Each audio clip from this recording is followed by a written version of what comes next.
There is a gift that nobody asks for, and most people who have it spend years wishing they could return it. It is the ability to see what is coming before it arrives, to walk into a room and immediately sense the tension nobody else has named yet, to notice the small inconsistency in someone's behavior weeks before it becomes a problem, to read a situation so clearly, so early, that by the time everyone else catches up, you have already been living with the weight of it for a long time, alone.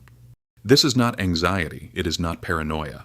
Psychology has a more precise name for it, and understanding what is actually happening in that kind of mind changes everything about how you see yourself. Researchers studying what psychologist Elaine Aron first termed the highly sensitive person found something that reframes the entire experience. Roughly 15 to 20% of the population, according to her research published in the Journal of Personality and Social Psychology, have a nervous system that processes sensory and emotional information with significantly greater depth than average. They do not just notice more, they process what they notice more thoroughly, more completely, and at a level most people around them are not operating at.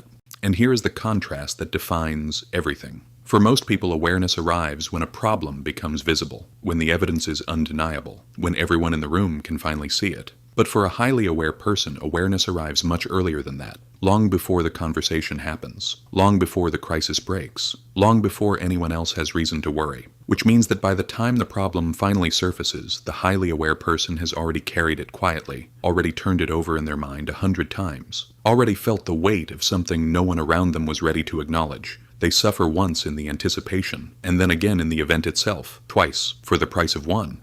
But there is something even harder than that, because seeing problems early only matters if someone listens. And the painful reality for most highly aware people is that they have learned, through years of experience, that being early is often indistinguishable from being wrong. You raise the concern and nothing has happened yet. You sense the shift in a relationship and the other person tells you everything is fine. You see the flaw in the plan and the room moves forward anyway. And then later, when it unfolds exactly the way you saw it coming, there is no relief in being right. There is only a quiet, exhausting grief. Psychologist Kazimierz Dabrowski spent decades studying what he called overexcitabilities, heightened capacities for psychic, emotional, and intellectual experience found most often in people with above average awareness and sensitivity.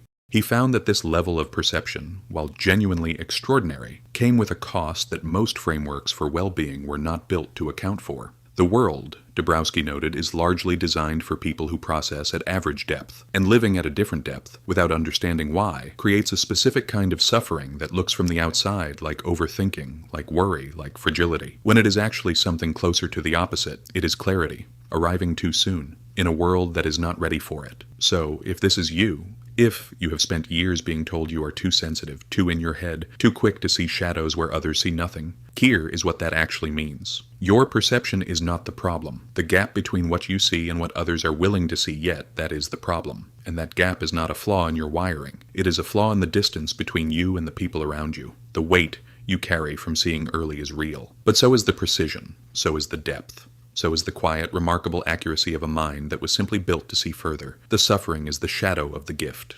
They have always come together.